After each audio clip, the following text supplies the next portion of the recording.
Hello guys, welcome to coach.sobism। ये video हमारे सी programming के कोर्स का ही एक पार्ट है।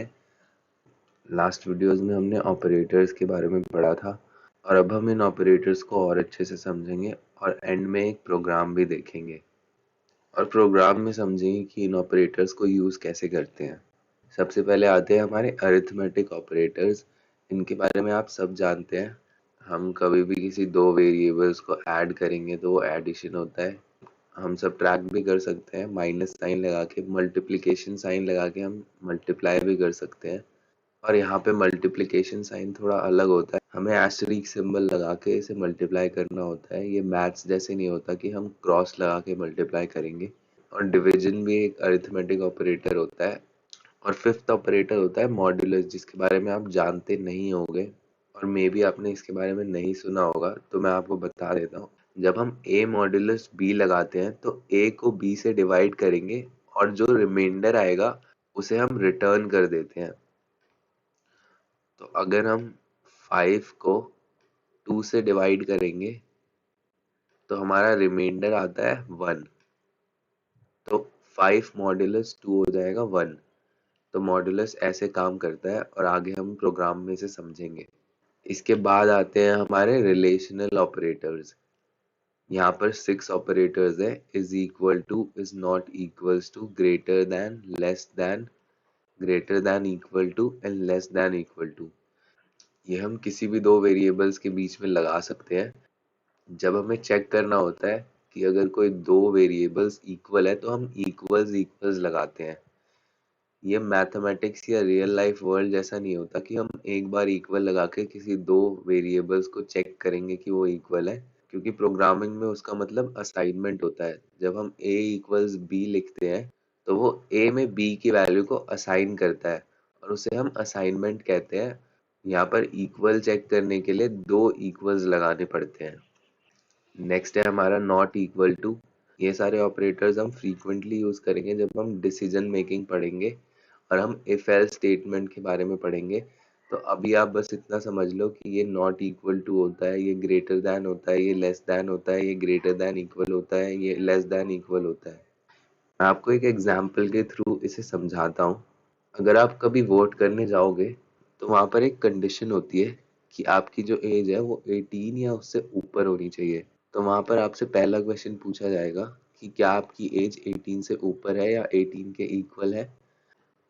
And if your age is greater than और equal to 18 then you are eligible to vote, मतलब आप वोट कर सकते हो। और अगर आपकी एज लेस देन 18 हुई तो आप वोट नहीं कर सकते। तो ये रिलेशनल ऑपरेटर्स हम ऐसे ही यूज करते हैं और इन्हें हम आगे भी बहुत अच्छे से देखेंगे। इसके बाद आते हैं लॉजिकल ऑपरेटर्स। लॉजिकल ऑपरेटर्स तीन टाइप के होते हैं, एंड, और नॉट। अगर आपने सेमीकंडक्टर्स पढ़ा होगा या लॉजिक गेट्स कभी अपनी लाइफ में पढ़ा होगा तो आपको पता होगा कि एंड, और नॉट का मतलब क्या होता है। बट अगर आपने नहीं भी पढ़ा तो मैं यहाँ पर आपको समझाता हूँ कि अगर हमने दो ऑपरेंड्स के बीच में एंड ऑपरेटर लगाया है, ये एंड ऑपरेटर का सिंबल होता है। यहाँ पर हम दो बार एम्परसेंट लगाते हैं तो वो एंड हो जाता है। और एंड ऑपरेटर यही चेक करता है कि both operands are not zero, इसका मतलब true, only then the condition is true. तो हमारा कंप्यूटर बस दो वैल्यूज को ही समझता है, एक होता है ट्रू और एक होता है नॉन ट्रू। मतलब अगर जीरो नहीं है और कोई भी वैल्यू है 1 2 3 4 24 85, तो हमारा कंप्यूटर समझ लेता है कि वो एक नॉन जीरो वैल्यू है, तो मतलब वो वैल्यू ट्रू है। वो हर एक वेरिएबल जिसकी वैल्यू जीरो नहीं होगी और उससे ज्यादा कुछ भी होगी तो वो उसे ट्रू मानता है। और अगर वैल्यू जीरो होती है वेरिएबल की तो वो उसे फॉल्स मानता है।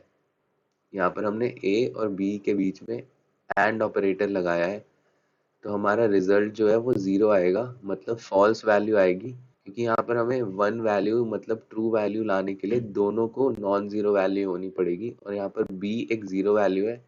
तो यहाँ पर ट्रू एंड फॉल्स का जो आंसर होगा वो फॉल्स होगा। और ऐसे ही हम और ऑपरेटर के बारे में अब पढ़ेंगे। If any of the operand is non zero that is true then the condition is true. और का मतलब क्या होता है, भाई दोनों में से कोई एक को ट्रू कर दो तो हम ट्रू वैल्यू दे देंगे। एंड का मतलब होता है दोनों अगर ट्रू होंगे तभी हम ट्रू वैल्यू देंगे, नहीं तो हमारा 0 वैल्यू आएगी। और यहाँ पर और में ये होता है कि अगर आप इन दोनों में से किसी एक को भी ट्रू कर दोगे तो वो ट्रू हो जाएगा। और यहाँ पर a की वैल्यू 24 है तो मतलब वो ट्रू वैल्यू है, और b की वैल्यू 0 है वो फॉल्स वैल्यू है। बट a और b तो 1 होगा, मतलब ट्रू वैल्यू होगी, क्योंकि इसमें से एक की वैल्यू ट्रू है। और अब हम नॉट ऑपरेटर को समझते हैं। नॉट ऑपरेटर क्या करता है, ये बस रिवर्स कर देता है उस लॉजिकल स्टेट को। गाइस यहाँ पर नॉट ऑपरेटर ठीक से लिखा हुआ नहीं था तो मैं आपको दिखा देता हूँ। नॉट ऑपरेटर का सिंबल ये होता है, आप कीबोर्ड पर देख लेना, 1 के साथ ये सिंबल होगा, आप शिफ्ट दबा के ये सिंबल को लिखोगे तो ये आ जाएगा। और इसके बीच में कोई भी एक्सप्रेशन हो जिसकी वैल्यू ट्रू या नॉन ट्रू होगी तो उसके हिसाब से हम लॉजिकल जो स्टेट है उसकी हम उसको ऑपोजिट कर देंगे, मतलब रिवर्स कर देंगे। तो यहाँ पर a और b था जिसकी वैल्यू 1 थी, इसका मतलब ट्रू वैल्यू थी, तो हमने यहाँ पर नॉट लगा दिया है a और b में, तो नॉट वैल्यू हमारी फॉल्स हो जाएगी, उसका मतलब 0 हो जाएगी। तो ये हमारे लॉजिकल ऑपरेटर्स थे, ये लॉजिक पे काम करते हैं, या तो वैल्यू ट्रू होगी या तो वैल्यू फॉल्स होगी, और उसके हिसाब से आंसर देते हैं फॉल्स या ट्रू में ही। तो हमारे नेक्स्ट ऑपरेटर्स हैं असाइनमेंट ऑपरेटर्स। असाइनमेंट ऑपरेटर्स के बारे में हमने थोड़ा बहुत पढ़ा है, बस इसमें थोड़ी सी बात समझने की है। पहले हम बेसिक असाइनमेंट ऑपरेटर को देखते हैं। बेसिक असाइनमेंट ऑपरेटर क्या करता है, it simply assigns the value from the right side operand to the left side operand. इसका मतलब क्या है, जो राइट साइड का ऑपरेंड है उसकी वैल्यू लेफ्ट साइड के ऑपरेंड में आ जाएगी। इसका मतलब यह है कि a को हमारी 3 वैल्यू असाइन हो जाएगी जो कि b में स्टोर्ड थी, और b की वैल्यू को कोई फर्क नहीं पड़ेगा, b ही रहेगा। और हमारी a की वैल्यू 2 थी, वो अब चेंज होके 3 हो जाएगी और वहां पर नई वैल्यू असाइन हो जाएगी। तो ये बात इंपॉर्टेंट है याद रखने की, जो राइट साइड ऑपरेंड की वैल्यू होती है वो चेंज नहीं होती, बस लेफ्ट साइड ऑपरेंड में चली जाती है, मतलब असाइन हो जाती है। और हमारे नेक्स्ट ऑपरेटर्स हैं add and, subtract and, multiply and, divide and. इनका मतलब भी बहुत सिंपल होता है। हम ऐड एंड असाइनमेंट ऑपरेटर को देखते हैं। It adds the right operand to the left operand and assigns the result to the left operand. इस ऑपरेटर में भी b की वैल्यू हमारी चेंज नहीं होती, बट a में b की वैल्यू हम पहले ऐड करते हैं, उसके बाद जो रिजल्ट होता है उसको a में ही असाइन कर देते हैं। जो पहला ए था उसमें b की वैल्यू ऐड होती है और फिर वही वैल्यू नए a में असाइन हो जाती है। ऐसे ही ये सब्ट्रैक्ट, मल्टीप्लाई और डिवीजन होता है। a में से पहले हम b को सब्ट्रैक्ट करते हैं और वही रिजल्ट हम a में स्टोर कर देते हैं, मतलब असाइन कर देते हैं। वैसे ही a और b को मल्टीप्लाई करते हैं और उसके बाद हम a में वो वैल्यू स्टोर कर देते हैं, और फिर हम a और b को डिवाइड करते हैं और वही वैल्यू हम a में स्टोर कर देते हैं। यही मतलब है add and, subtract and, multiply and और डिवाइड एंड असाइनमेंट ऑपरेटर्स का। तो गाइस असाइनमेंट ऑपरेटर्स को एक प्रोग्राम के थ्रू भी हम समझेंगे और इम्प्लीमेंट करके देखेंगे कि ये असाइनमेंट ऑपरेटर्स हम यूज कैसे करते हैं। बट अभी के लिए हमारे नेक्स्ट ऑपरेटर्स हैं मिसलेनियस ऑपरेटर्स। यहाँ पर कुछ ऐसे ऑपरेटर्स हैं जिनके बारे में हम अभी नहीं पढ़ेंगे, बट मैं आपको बस बता देना चाहता हूँ क्योंकि आगे हम ये सारी चीजें बहुत अच्छे से पढ़ने वाले हैं। हम पहले लास्ट ऑपरेटर को देखते हैं, साइज ऑफ ऑपरेटर, जो हमने पढ़ा हुआ है। साइज ऑफ ऑपरेटर को हमने देखा था कि ये size of operand taken in RAM को रिटर्न कर देता है बाइट्स में। और हमने यहाँ पर हमने ऑपरेंड को लगाकर भी देखा था। और गाइस टर्नरी ऑपरेटर के बारे में मैंने आपको बताया था। टर्नरी ऑपरेटर 3 ऑपरेंड्स को लेने वाला एक ऑपरेटर होता है और ये भी कंडीशंस पे वर्क करता है, और उन कंडीशंस को हम आगे समझेंगे। और हमारा ये नेक्स्ट ऑपरेटर है dereference operator. Dereference operator pointer to a variable बनाने के लिए यूज करते हैं हम, और पॉइंटर्स का कॉन्सेप्ट हमें अच्छे से आगे समझना है तो हम इसे बाद में समझेंगे। और हमारा नेक्स्ट ऑपरेटर है एम परसेंट ऑपरेटर। इसे हम एम परसेंट बोलते हैं। एम परसेंट ए मतलब ये रिटर्न करेगा actual address of the variable. जब हमारा कोई भी वेरिएबल रैम में सेव होता है तो वहां पर वो एक एड्रेस पे सेव होता है और उस एड्रेस को हम अगर जानना चाहते हैं तो हम %a को यूज करते हैं। तो गाइज ये थे हमारे मिसलेनियस ऑपरेटर, और अब हम इन सारे ऑपरेटर्स को एक प्रोग्राम के थ्रू समझेंगे। अब हम ये प्रोग्राम देखते हैं और इस प्रोग्राम के थ्रू हम इन ऑपरेटर्स को यूज करना समझते हैं। हम यहाँ पर stdio.h नाम की फाइल इंक्लूड करेंगे और मैंने यहाँ लिखा है we are going to learn about operators, और ये एक कमेंट है तो कंपाइलर इसे हटा देगा और उसे पता है कि इसका कोई काम नहीं है हमारे प्रोग्राम में। और उसके बाद हमारा मेन फंक्शन स्टार्ट होता है जिसका रिटर्न टाइप मैंने इंटीजर दिया है, तो हमारा एंड में रिटर्न 0 होना चाहिए, और हम देखेंगे हमारा एंड में रिटर्न 0 है। और अब हम इंट मेन में घुसने के बाद दो वेरिएबल्स बनाएंगे इंटीजर टाइप के। हमने डेटा टाइप इंटीजर लगाया है और दो वेरिएबल्स बनाए हैं जिनका नाम हमने x और y रखा है। और उसके बाद हमने असाइनमेंट करी है, x की वैल्यू हमने 11 दी है, y की वैल्यू हमने 2 दी है, और आप कोई भी रैंडम वैल्यू देके ये चेक कर सकते हो। और अब हम पहले अरिथमेटिक ऑपरेटर्स को समझेंगे, तो हम इसे अनकॉमेंट करेंगे और हम अपने printf फंक्शंस को पढ़ते हैं। printf function the addition x plus y equals percentage d, और हमने फिर \n लगाया है। इसका मतलब ये है कि हमारा आउटपुट कंसोल पे हम प्रिंट कराना चाहते हैं addition x plus y equals percentage d, फिर वो एक इंटीजर टाइप ढूंढेगा और वहां पे फिर \n के बाद वो ब्रेक कर देगा, और इंटीजर टाइप वो यहीं पे ढूंढेगा, तो कॉमा के बाद वो x प्लस वाई। यहाँ पे हमने दो वेरिएबल्स के बीच में एक ऑपरेटर को लगाया है, प्लस को, और ये वैल्यू हमारी प्रिंट हो जाएगी इंटीजर टाइप में। इन दोनों को ऐड करने के बाद भी हमारा एक इंटीजर ही बनेगा। x प्लस वाई 11 प्लस 2 हमारा 13 हो जाएगा, तो हमारा आउटपुट में 13 आना चाहिए। वैसे ही हमने सब्ट्रैक्शन, मल्टीप्लिकेशन, डिवीजन और मॉड्यूलस के लिए किया है। मॉड्यूलस की स्पेलिंग यहाँ पर मैंने गलत लिखी है तो मैं इसे ठीक कर देता हूँ। तो यहाँ पर मॉड्यूलस के लिए, डिवीजन के लिए, मल्टीप्लिकेशन के लिए और सब्ट्रैक्शन के लिए हम देखेंगे ये सब। और यहाँ मैंने वो साइंस यूज किए हैं सारे, minus, asterisk symbol, division symbol, और यहाँ पे मैंने मॉड्यूलस सिंबल का यूज किया है। ये परसेंटेज लगाकर हम मॉड्यूलस निकालते हैं, और मॉड्यूलस हमें पता होना चाहिए कि वो एक रिमाइंडर होता है। यहाँ परसेंटेज डी में x और y के डिवीजन का जो रिमाइंडर होगा वो रिटर्न होगा। और यहाँ पर हमने मॉड्यूलस लिखा है, यहाँ पर परसेंटेज नहीं लिखा, क्योंकि यहाँ हम printf के अंदर वो साइन लगाएंगे तो कंपाइलर कंफ्यूज हो जाएगा, क्योंकि वो सोचने लगेगा कि हम एक फॉर्मेट स्पेसिफायर को यूज करना चाहते हैं, जैसे परसेंटेज डी, परसेंटेज एफ, इसलिए वो कंफ्यूज हो जाता है, इसलिए हम यहाँ पर मॉड्यूलस ही लगाते हैं।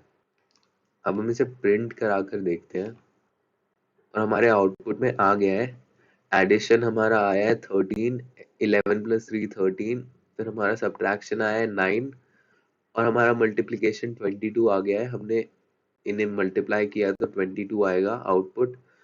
11 को हमने 2 से डिवाइड किया तो ये 5 वैल्यू आ रही है, और डिवीजन के रूल से इसकी वैल्यू 5.5 होनी चाहिए, बट हमारा डिस्प्ले 5 इसलिए हो रहा है क्योंकि हमने यहाँ पर परसेंटेज डी लिखा है।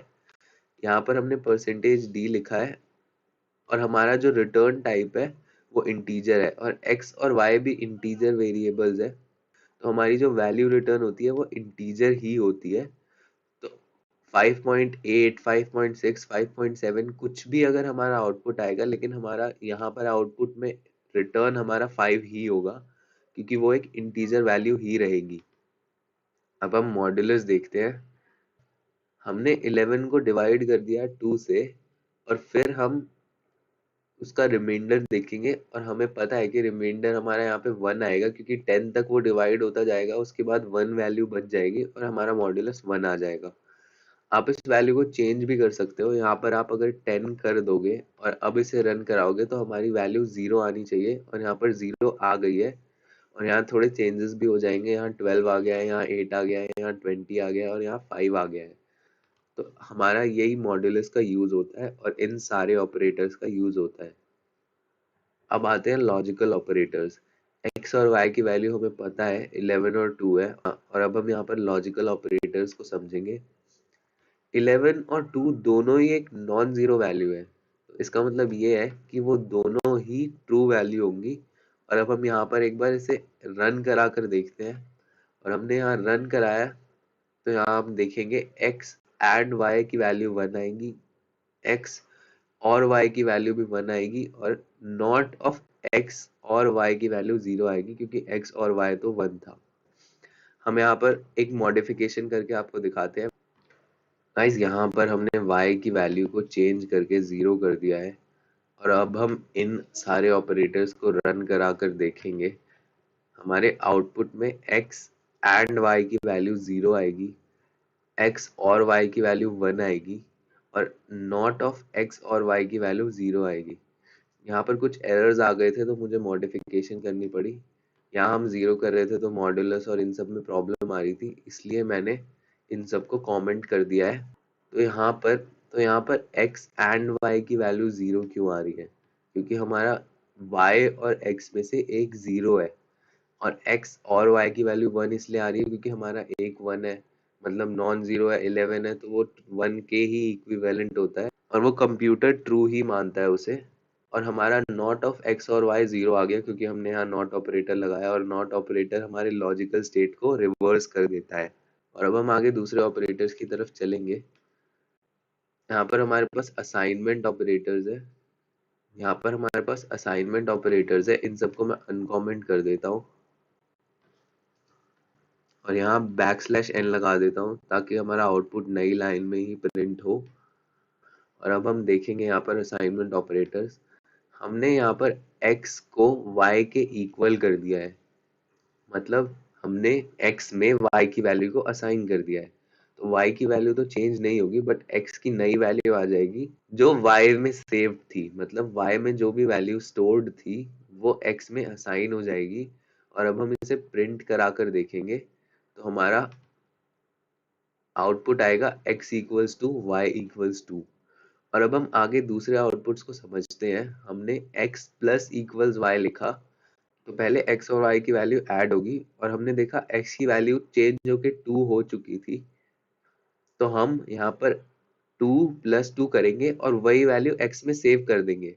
तो x की वैल्यू फिर हमारी 4 हो जाएगी, और y की वैल्यू तो 2 थी और वो 2 ही रहेगी। यहाँ पर आप देखो सारे आउटपुट्स में y की वैल्यू 2 ही है, क्योंकि हमने वो चेंज नहीं करी है, क्योंकि वो एक राइट साइड ऑपरेंड है, और right side operand assignment operators में चेंज नहीं होता, लेफ्ट साइड ऑपरेंड ही चेंज होता है, और उसकी वैल्यू यहाँ पर हर जगह अलग अलग आ रही है।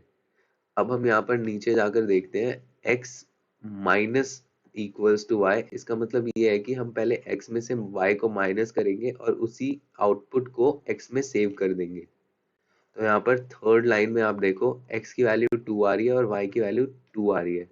तो y की वैल्यू तो 2 ही रहेगी, बट x की वैल्यू 2 हो गई है क्योंकि हमने 4 - 2 किया था और उसको x में सेव कर दिया था, और फिर x की वैल्यू हमारी 2 आ गई थी।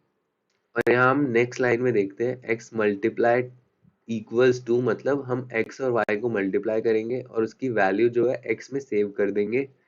तो x मल्टीप्लाई 2 होगा, x मल्टीप्लाई y होगा, 2 × 2 मतलब उसकी वैल्यू 4 आ जाएगी, और x और y की वैल्यू हमने यहाँ प्रिंट करा ली है। वैसे ही हमने अब डिवीजन ऑपरेशन लगाया है, और यहाँ पर x divide equals to y है। इसका मतलब ये है कि हम y को x से डिवाइड करेंगे और उसी वैल्यू को x में सेव कर देंगे। तो 4/2 इक्वल्स 2, और इन वैल्यूज को हमने प्रिंट कराया है, तो x की वैल्यू आ गई है 2 और y की वैल्यू तो 2 ही थी और वो 2 ही रहेगी। तो गाइज ऐसे हमने समझा असाइनमेंट ऑपरेटर्स को, लॉजिकल ऑपरेटर्स को और अरिथमेटिक ऑपरेटर्स को। और आगे जब हम प्रोग्राम्स करेंगे तो ये सारे ऑपरेटर्स हम फ्रीक्वेंटली यूज करेंगे। जो हमारे मिसलेनियस ऑपरेटर्स बचे थे उन्हें हम आगे पढ़ेंगे, और जो हमारे रिलेशनल ऑपरेटर्स थे उन्हें भी हमें पढ़ना है जब हम डिसीजन मेकिंग को पढ़ेंगे, और वहां पर हम इफ स्टेटमेंट, एल्स स्टेटमेंट्स के बारे में भी पढ़ेंगे। तो गाइज इस वीडियो के लिए इतना ही। अगर आपको वीडियो अच्छी लगी तो लाइक करो, आपके लाइक करने से मुझे मोटिवेशन मिलेगी और ऐसी वीडियोस बनाने की। Thank you and I will see you in the next video.